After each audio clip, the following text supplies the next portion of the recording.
What do they mean when they say you can buy properties with no money down? Well, that's what we're going to be talking about in this video.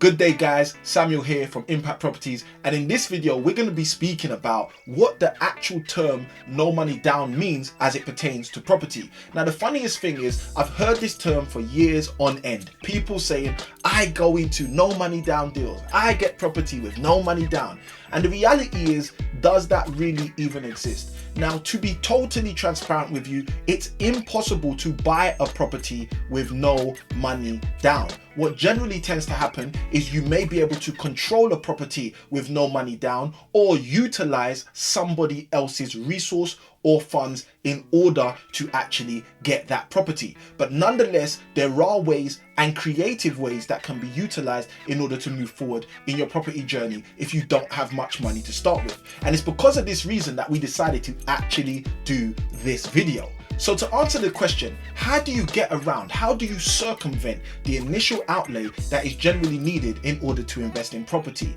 And in order to start this journey with you, what I want to do in this video is share with you a little bit of a story.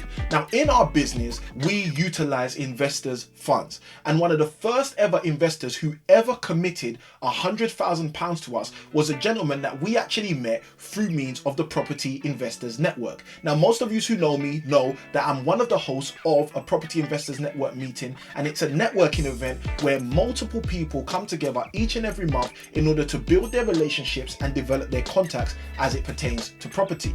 Now through meeting this particular gentleman at the networking event, I was able to speak to this gentleman about what we're doing in property and what our interests are in terms of moving forward. It was through means of this relationship that this investor decided to engage me and mention that he was willing to put up £100,000 in order for us to move forward with him and do some property deals. Now what I want to remind you as I share this story with you is kind of the first way that you can circumvent the initial outlay as you invest in property. And that first way is very simple. It's basically look to work with other people's money. Now, you might think for yourself that nobody's ever going to invest money with me. Nobody's ever going to give me an opportunity to work with their funds. I want to assure you that you are wrong if that's what you're thinking. The reality of the matter is the simple fact that there are thousands of people out there who have what I call the money problem. And very simply, this money problem is the fact that everybody wants the money that they have to work harder for them. Now, if you ever meet me at a presentation where I'm actually one of the keynote speakers or somewhere else and you get the chance, ask me to share with you the money problem. And I'll be happy to share it with you just as someone else once shared it with me. Now, besides the fact that you can actually work with other people's money, a secondary thing you can do, actually, let me share with you an insight so you understand this concept really clearly. Now, one of the properties in my actual portfolio is a property that I was able to acquire for £100,000 less than the actual market value at the time I acquired that property. Now, the reason I share this with you is because of something very, very simple.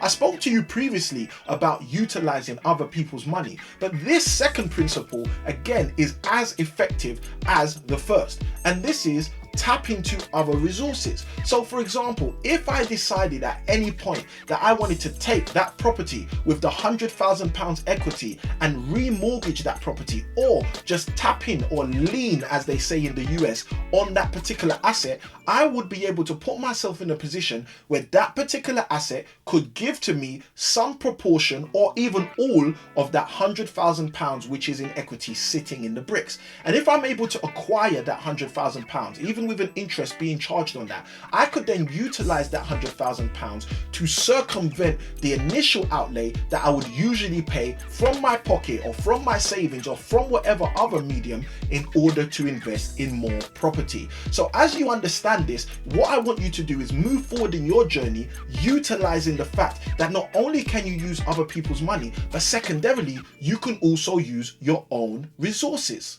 Now, for most of you, that's probably where the video ends for you, because in your mind, you're thinking that's all you can do. You can either tap into your own resources or other people's resources, or you can tap into money, you know, cash that you've basically got from other people only. And I just want to share with you that that's not actually it. There's a third way that I want to share with you in this video that you can actually circumvent the initial outlay that is needed when you acquire or buy a property. And this is a way that most people speak about but don't necessarily have clarity on. And this is a very, very simple concept. So what I want to say to you about this concept is this is the concept where you actually tap into one of my great gifts, which is creativity. And what do I mean by that? Well, through means of utilizing creative structures, you can put yourself in a position where you circumvent the initial outlay that you would usually pay in order to acquire or own or buy a property by doing certain creative things. Now, just to give you kind of like a heads up on what I mean, an exchange with a delayed completion is an example of what I'm talking about. A lease option is an example of what I'm talking about. And there are many, many other things which actually allow you to do such things. So what I want to encourage you to do is look out for those free opportunities where you can tap into and use other people's money, where you can basically utilize yours or other people's resources, whether it be equity in property, etc. And third and foremost, where you can actually tap into the creativity of a creative structure which could allow you to circumvent the initial outlay. Now, if you've watched this video to this point, I assume you might as well press the like button. But also, side by side with that, why don't you become a part of our community by hitting the subscribe button and also hitting the bell notification so you can be kept up to date with all the information and video footage that we basically drop as and when we drop it. Now, for most people, they're actually still challenged by one thing as it pertains to circumventing the initial outlay. And usually what that is how do I actually find those investors? If you're interested in learning more about how to circumvent the initial outlay in your property journey, then I want you to go and watch this video right here, where I break down whether you should find deals or investors first as it pertains to your property journey. I know that video is going to be of value to you, so make sure you go and watch it. This is Sammy ICanWin. I'm signing out. Have a great day and happy investing.